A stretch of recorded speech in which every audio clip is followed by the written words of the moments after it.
Salutations de brisement de limites au nom de Jésus-Christ. Bienvenue à cette retransmission de ce premier service de dimanche du mois d'avril 2020. Prions. Abba Père, nous te rendons grâce, nous te remercions. Merci pour le privilège, merci pour le souffle de vie.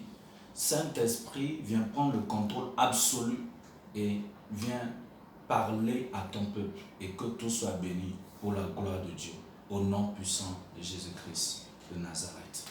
Le thème prophétique du mois d'avril 2020 est « Je te restaure la santé ».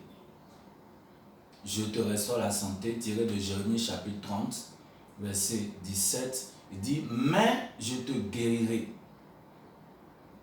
dit l'Éternel des armées, car il t'appelle la repousser, cette Zion dont nul ne prend souci. » Et notre série d'enseignements, dimanche, dans ce mois d'avril, est intitulée « Comprendre notre héritage de domination sur les maladies et infirmités ».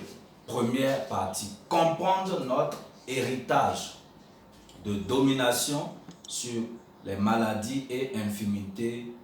Première partie. La bonne santé est notre héritage en tant qu'enfant de Dieu dans le royaume. Dieu désire que nous soyons en bonne santé. 3 Jean 2, il dit « Bien-aimé, je désire par-dessus tout que tu prospères et que tu sois en bonne santé comme prospère l'état de ton âme. » Donc Dieu raie la pauvreté et Dieu raie la maladie. Il raie la pauvreté et raie la maladie. Il désire que nous soyons en bonne santé. Si par exemple tu as un enfant qui est malade et on te demande quand est-ce que tu veux que l'enfant soit guéri, tu diras maintenant même. Et comprends-moi bien, Dieu n'envoie pas les maladies pour apprendre des leçons à ses enfants. Si par exemple ton enfant, tu veux lui apprendre une leçon et qu'il est en pleine forme, tu ne lui apprends pas la leçon, est-ce que c'est quand il aura les maux de tête que tu vas lui apprendre la leçon? Non. Dieu n'envoie pas le coronavirus pour apprendre une leçon aux gens. Dieu n'envoie pas la fièvre typhoïde. Dieu n'envoie pas l'ulcère. Dieu n'envoie pas l'hémorroïde pour apprendre une leçon aux gens. Au contraire, Dieu veut que nous soyons en bonne santé. Il dit dans Exode chapitre 15, verset 26, il dit « Je suis l'Éternel qui te guérit. » Ce n'est pas « j'étais ». Je suis l'Éternel qui te guérit. Ça veut dire que présentement, je suis intéressé à ta guérison. Je peux te guérir maintenant.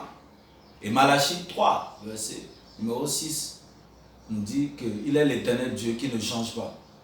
Hébreux chapitre 13, verset 8, il dit « Je suis le même hier, aujourd'hui et éternellement. » Donc, la santé divine, c'est quoi? C'est vivre sans maladie et malaise. Vivre, être dans la santé divine, c'est vivre sans maladie et malaise. Quelqu'un dit, ah, est-ce possible de vivre sans tomber malade? Oui, la réponse est dans la parole de Dieu. Dans Genèse chapitre 1, à partir du verset 26 jusqu'au verset 31, lorsque Dieu nous a créés à son image et à sa ressemblance. Le verset 26 nous dit, faisons l'homme à notre image et à notre ressemblance. Faisons, Dieu le Père, le Fils et le Saint-Esprit, les trois étant un. Il dit, faisons l'homme à notre image et à notre ressemblance. Et après, au verset 28, il dit, et Dieu les bénit, disant, soyez féconds, multipliez, remplissez la terre, assujettissez, dominez sur les poissons, dominez sur tout ce qui se met sur la terre. Mais quand Dieu nous a créés, Dieu n'a pas fait de provision pour la guérison. Pourquoi? Parce que dans le plan originel de Dieu, Dieu nous a créés pour être en bonne santé. Il y a une différence entre la guérison et la santé. Pour être guéri, il faut être d'abord malade. Mais la santé, c'est cet état-là où tu ne tombes même pas malade. Et c'est le plan de Dieu pour nous. Donc nous pouvons vivre en bonne santé sans tomber malade. Nous pouvons vivre en bonne santé sans tomber malade, jouir d'une santé parfaite. Quelle que soit ta fortune, si tu n'as pas une bonne santé, tu ne peux pas jouir de cette fortune-là. Nous avons tous besoin de la bonne santé. Et la parole de Dieu est le baume de guérison qui garantit notre bonne santé. La parole de Dieu. Psaume 107, verset 20, il dit, il envoya sa parole les guérit et les fit échapper de la fosse. Il envoya sa parole. Dans Matthieu chapitre 8, verset 5 jusqu'au verset 13, ce centenier-là est venu voir Jésus. Il dit, mon serviteur est malade à la maison. Jésus dit, ok, j'irai prier pour ton serviteur à la maison. Et le centenier dit, non, tu n'as pas besoin de venir chez moi, je suis un centenier et j'ai des gens sous ma garde. Et je dis à l'un, va, il va, et je dis à l'autre, viens, et il vient. Dis seulement un mot et mon serviteur sera guéri à la maison. Et Jésus a dit, grande est ta foi. Et sur le champ, le serviteur de ce centenier a été guéri. Donc Dieu veut que nous soyons en bonne santé. C'est le plan parfait de Dieu. La santé est la volonté parfaite de Dieu pour nous, alors que la guérison est la volonté permissive de Dieu pour nous. Dieu veut que nous jouissons d'une santé parfaite. Et pour cela, il faut rester dans la parole de Dieu. Quand la lumière de la parole de Dieu entre en toi, tout ténèbres de maladie et malaise, je dis bien tout ténèbres de maladie et malaise n'ont pas le choix que de disparaître. Il n'y a pas d'argument entre la lumière et les ténèbres. Quand la lumière vient, il n'y a pas de discussion. Et la parole de Dieu nous dit dans Psaume 119, le verset 130, il dit, l'entrée de ta parole donne la lumière et donne l'intelligence au simple. L'entrée de ta parole donne la lumière. Donc, quand la parole de Dieu entre dans ta vie, tout ce qui est ténèbres de maladie disparaissent. Et dans Psaume 119, verset 105, la parole de Dieu dit, il dit, ta parole est une lampe à mes pieds, une lumière sur mon sentier. Ézéchiel chapitre 2, verset 2, dit, l'Esprit entra en moi lorsqu'il me parla et me mit sur mes pieds. L'Esprit entra en moi. L'Esprit entra en moi lorsqu'il me parla et me mit sur mes pieds. Proverbe chapitre 4, verset 20 à 22, dit, mon fils, sois attentif à mes paroles. Prête l'oreille à mes discours. Qu'ils ne s'éloignent pas de tes yeux. Garde-les dans le fond de ton cœur. Car c'est la vie pour ceux qui les trouvent. Donc, quand la parole de Dieu entre en toi, c'est la vie pour toi. Tu ne peux pas demeurer dans la parole et ne pas vivre en bonne santé.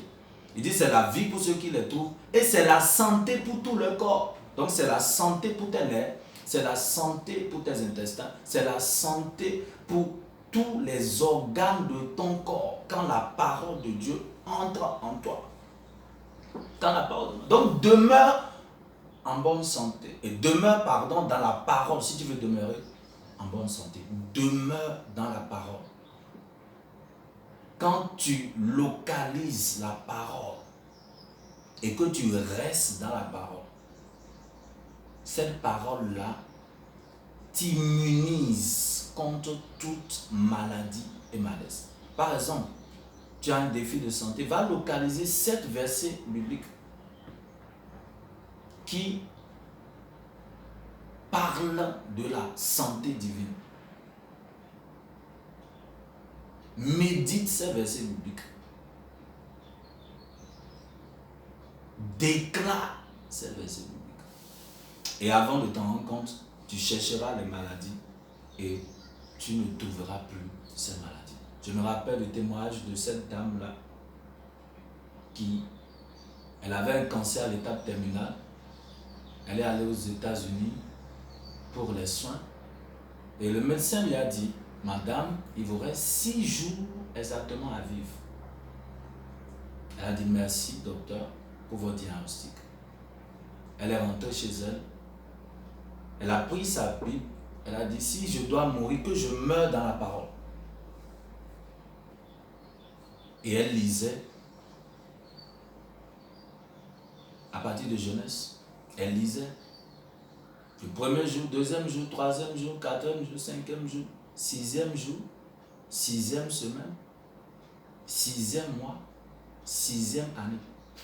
Cette dame-là n'est pas décédée. Elle est restée dans la parole. C'est pourquoi la Bible dit dans Jean 6, verset 63, il dit, c'est l'esprit qui vivifie. La chair ne sert de rien. Les paroles que je vous ai dites sont esprit et vie. Nous avons un témoignage dans notre commission. Un jeune homme qui était atteint du VIH-Sida. On a dit qu'il avait le sida. Il a quitté, je crois, le Cameroun et il est venu au Nigeria dans notre siège international. Et là, il a demandé à voir l'évêque David de Odepo. On lui a dit, ce n'est pas possible. Il dit, donnez-moi tous les messages de Shiloh. Il a pris tous les messages de Shiloh, il s'est enfermé pendant 3 jours. Et il écoutait la parole. Il écoutait la parole, il réfléchissait sur la parole. La parole entrait en lui. Comme l'a dit Proverbe chapitre 4, verset 20 à 22, il dit, mon fils, sois attentif à mes paroles, prête l'oreille à mes discours, qui ne s'éloignent pas de tes yeux, garde-les dans le fond de ton cœur, car c'est la vie pour ceux qui les trouvent et la santé pour tout le corps. Il écoutait la parole, il répondait à nous. Le 3e jour, il se sentait vraiment mieux. Il a décidé d'aller faire le test et il était séronégatif. Pendant que tu m'écoutes maintenant, pendant que tu me suis maintenant, n'importe où tu es dans le monde, au nom de Jésus-Christ de Nazareth, je déclare ta guérison. Je déclare ta guérison. Quel que soit, je m'en fous de la maladie qui est en train de te menacer maintenant.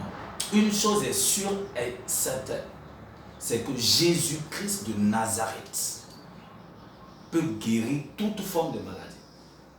Il dit dans Luc chapitre 5, verset 17, Jésus enseignait et la puissance de Dieu était présente pour guérir tous ceux qui étaient malades, tous ceux qui étaient affligés. Dans le domaine de la médecine, nous avons des dermatologues, des cardiologues, des dentistes, des neurologues. Ceux-là, ce sont des spécialistes. Mais Jésus-Christ de Nazareth n'est pas un spécialiste. Il est un généraliste. Il guérit toute forme de maladie. Le seul médecin qui peut guérir est les vivants et les morts. As-tu jamais vu un médecin qui guérit les morts? Oui, son nom c'est Jésus-Christ de Nazareth. Jean chapitre 11, verset 41 à 44. Lazare était mort depuis 4 jours. Il sentait déjà. Marthe a dit à Jésus, si tu étais là, ton ami Lazare ne serait pas mort. Et Jésus a dit à Marthe, ne t'ai-je pas dit que si tu crois, tu verras la gloire de Dieu? Jean 11, 40. Ne t'ai-je pas dit que si tu crois, tu verras la gloire de Dieu? Et Jésus rendit grâce. Et il dit, Lazare sort. Et Lazare sortit. Donc, Jésus guérit les vivants et les morts. Il ramène à la vie ce qui est mort. Dans ce mois d'avril, ce 4e mois de l'année 2020, ce mois de la résurrection, pendant que tu me suis maintenant, n'importe où tu es, je déclare la vie dans tout ce qui est mort, au nom puissant de Jésus-Christ. Tout ce qui est déjà mort, qui est en train de mourir dans ta vie, je déclare la vie au nom puissant de Jésus. La vie dans tout, dans ton commerce, la vie dans ta santé, la vie dans ton travail, la vie dans tous les compartiments de ta vie, au nom puissant de Jésus-Christ de Nazareth. Comment est-ce que la parole de Dieu nous renforce pour dominer sur les maladies et malaises? Numéro 1, la parole de Dieu vivifie notre corps. Ça donne vie à notre corps. Jean 6, 63, il dit, l'esprit vivifie, la chair ne sert de rien. Les paroles que je vous ai dites sont esprit et vie. Les paroles que je vous ai dites sont esprit de vie. Donc, cette parole-là donne vie à ton corps. Et pendant que tu me suis maintenant, au nom de Jésus-Christ de Nazareth, reçois la vie dans ton corps. Numéro 2, comment la parole nous renforce pour dominer sur les maladies et malaises. La parole nous transmet la nature divine qui immunise contre toute maladie et tout malaise. La nature divine. Ézéchiel chapitre 2, verset 2, il dit, l'Esprit entra en moi lorsqu'il me parla et me mit sur mes pieds. L'Esprit entra en moi. L'Esprit entra en moi. Donc demeure dans la parole. Dieu désire que nous soyons en bonne santé. Il a envoyé son Fils il y a plus de 2000 ans passés. Et Jésus allait à la croix. Matthieu 8, verset 17 nous dit, il a pris nos infirmités. Il s'est chargé de nos maladies. S'il a pris nos infirmités, ça veut dire que les infirmités ne sont plus là. Donc peu importe ce que tu ressens maintenant, tu dois réagir. La maladie n'est pas ton ami, c'est ton ennemi. Et ce que tu ne veux pas, tu ne dois pas regarder. Ce que tu ne confonds pas, tu ne peux pas conquérir. Ce à quoi tu ne résistes pas a le droit de demeurer. Donc Jésus a déjà pris. Il dit, mon peuple périt, pourquoi? Parce qu'il manque de connaissance. Osée chapitre 4, verset 6. Jésus a déjà pris. Ce coronavirus, Jésus a déjà pris ça à la croix. Cette diabète, Jésus a déjà pris ça à la croix. Cette hypertension, cette hépatite, Jésus a déjà pris ça. L'hémorroïde, Jésus a déjà pris ça à la croix.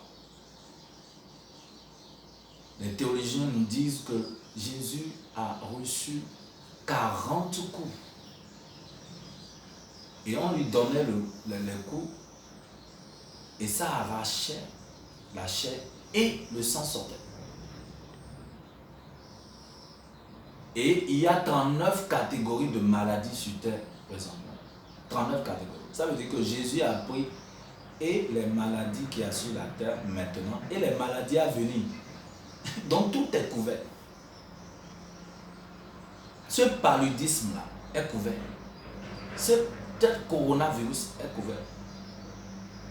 Cet hémorroïde est couvert. Ce typhus est couvert. Ce maux de ventre est couvert. Ce maux de tête sont couverts. Il a pris nos infirmités et il s'est chargé de nos maladies. Donc il faut être aveugle pour dire que c'est encore là. Écoute-moi très bien. Jésus ne veut pas nous guérir. Il nous a déjà guéris. 1 Pierre chapitre 2, verset 24, il dit, par les maîtresses desquelles nous avions été guéris. Nous avions été guéris. Donc Jésus ne cherche pas à nous guérir maintenant. Non, il nous a déjà guéris. Il y a plus de 2000 ans passés à la croix. Et il veut que nous marchions dans la bonne santé.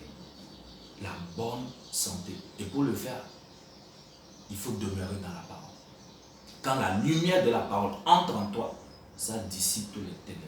Rappelle-toi dans Jean chapitre 1, verset 1 à 5, il dit, au commencement était la parole. La parole était avec Dieu et la parole était Dieu. Elle était au commencement avec Dieu. Toutes choses ont été faites par elle. Rien de ce qui a été fait n'a été fait sans elle. En elle, il y avait la vie. Et cette vie-là, était la lumière des hommes. Cette lumière, la nuit dans les ténèbres et les ténèbres ne l'ont point reçu. Donc tu dois demeurer dans la parole. Romains chapitre 12, verset 2 nous dit, ne vous conformez pas au siècle présent, mais soyez transformés par le renouvellement de votre pensée. Donc renouvelle ta pensée avec la lumière de la parole. Renouvelle ta pensée, soyez renouvelé. Ok, oui, j'ai eu une grippe, pourquoi? À cause de la poussière. Ce n'est pas vrai. Oh, quand je me mets à tousser, ok, c'est que j'ai le coronavirus. Utilise les méthodes préventives, mais renouvelle ta pensée avec la parole. Renouvelle ta pensée avec la parole. Deutéronome 7, verset 15, il dit, l'Éternel éloignera de toi toute maladie. Il ne te frappera d'aucune de ces maladies dont il a frappé les Égyptiens, mais il en frappera ceux qui te haïssent. Donc la maladie, c'est pour tes ennemis, ce n'est pas pour toi. Ésaïe 33, verset 24, il dit, aucun habitant ne dit je suis malade. Le peuple obtient le pardon de ses péchés. Aucun habitant ne dit je suis malade. Les disciples étaient avec Jésus. Ils faisaient des kilomètres. Ils allaient de Jérusalem à Samarie, à la Judée. Mais aucun d'entre eux ne s'est jamais plaint. Maître, j'ai le mal de tête. Ils étaient en bonne santé. C'est pour cela que je déclare ce matin, au nom puissant de Jésus-Christ de Nazareth, quelle que soit la maladie qui est en train de vous tourmenter maintenant, reçois ta guérison maintenant, au nom puissant de Jésus-Christ. Tout ce que tu as mangé dans le rêve et qui a affecté ta santé, au nom puissant de Jésus-Christ de Nazareth, je commande ta guérison. Toute puissance qui sponsorise les maladies et malaises, par le sang de Jésus, je déclare ces puissances paralysées au nom puissant de Jésus de Nazareth. Il dit dans Matthieu chapitre 15, verset 13, toute plante que mon Père Céleste n'a pas plantée sera déracinée. Pendant que tu me suis maintenant, tu sens des douleurs ou bien tu es malade dans une partie de ton corps, place ta main droite à cette partie-là. Tu me suis maintenant en direct. Tu sens des douleurs à une partie de ton corps. Si tu n'arrives pas à identifier l'endroit où tu ressens des douleurs, mets seulement ta main droite sur la poitrine. Ou si tu sens des douleurs au niveau de ta tête, place ta main droite pendant que tu me suis maintenant. Et je prie pour toi. Les brouches cabrate zezezuzane parade kata. Mandeke le kezuze le shakata. Media tuzi britikusha. Manta leke zuze le bazuzale. Mateke teke ushkabara. Makata. Melia dazuze le shagadaba. Voici les signes qui accompagnent ceux qui ont cru en mon nom. Ils chasseront les démons. Ils imposeront les mains aux malades, les malades sont guéris. S'ils prennent des pouvoirs mortels, cela ne leur fera aucun mal.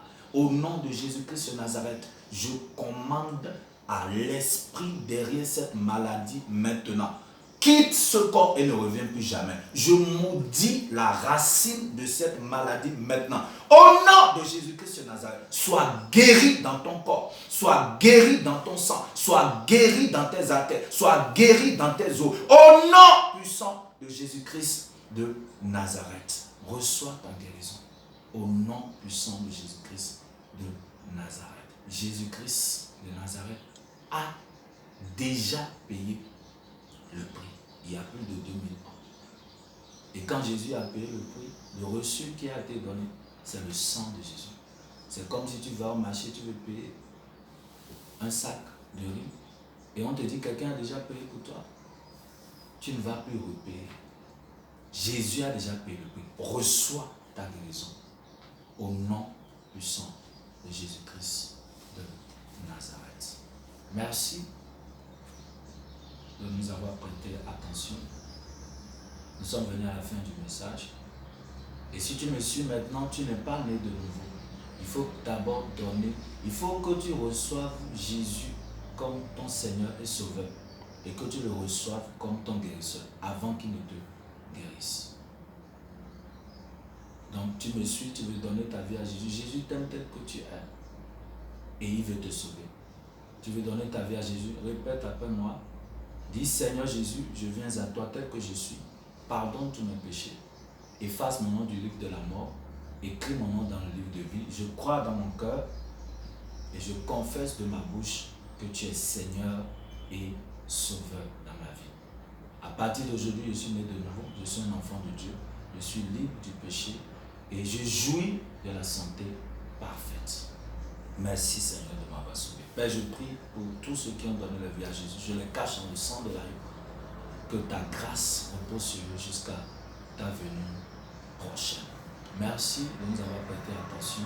Pour tous vos témoignages, envoyez des témoignages à lfcmtoum@gmail.com. Et aussi, si vous avez été béni par cette parole, vous voulez envoyer vos dîmes, offrandes, actions de grâce, veuillez le faire et Dieu vous bénisse abondamment. Merci, que Dieu vous bénisse. À prochainement pour la retransmission. Que Dieu vous bénisse. Merci.